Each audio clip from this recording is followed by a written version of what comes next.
Hi, my name is Jacqueline Cosgrove. I'm the health and medical reporter at the Oklahoman. I'm joined here today by lawmakers A.J. Griffin and Dr. Doug Cox, and also associate editor at Oklahoma Watch, Warren Beath.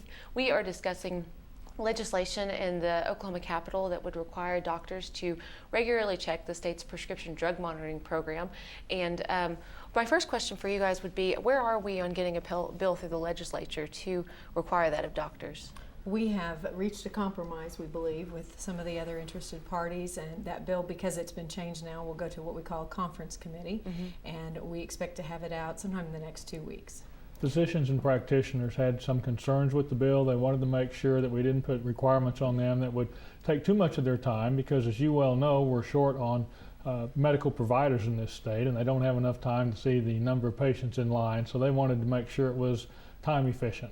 Why do you think it's necessary to make a doctor look online every time he or she writes a prescription for narcotic drugs?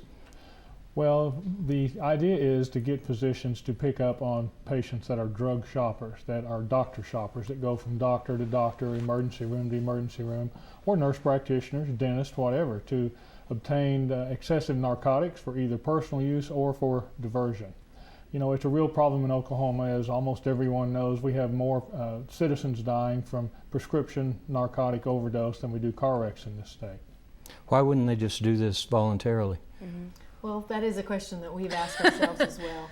But, you know, medical physicians have a lot of pressure on their time, and they see a lot of people with a lot of different types of problems. And substance abuse isn't necessarily in their wheelhouse, so to speak. So they generally don't look at their patients as a potential substance abuser. Dr. Cox, you regularly, as you said, you still work in the emergency rooms on the weekends. How long does it take to check the PMP?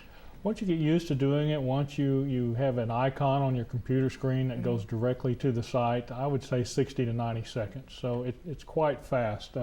However, being a family medicine doctor for the first 18 years of my practice life, I can relate to the small town doctor who has taken care of Aunt Mary for 10 years, and he knows Aunt Mary, and he knows that Aunt Mary's knees are just bone on bone. In a small town, you see Aunt Mary not only in your office, but also in the post office, in the grocery store, the local cafe. And I'm not too worried about Aunt Mary diverting drugs. And so the physicians say, why should I take the time and trouble to check a PMP on Aunt Mary?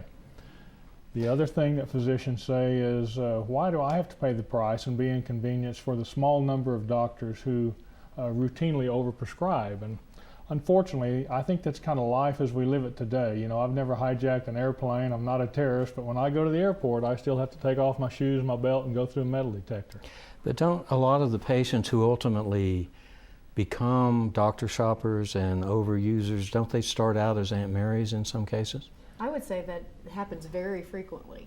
You know, you can't tell by looking at someone if they have cancer either. And we have this belief about substance abuse, that these are people that are living on the fringes of our society, that you can tell by looking that someone's a drug abuser. With prescription drug abuse, most of these individuals, they never set out to use an illegal drug or to misuse a legal one. It just happens because these are physically highly addictive medications. That's true. Many of the people who become addicted are prescribed their first dose for a legitimate medical reason, either a sports injury or arthritis, but that you never know which patient that first hydrocodone pill is going to make so sleepy they don't like it, or number two, it treats their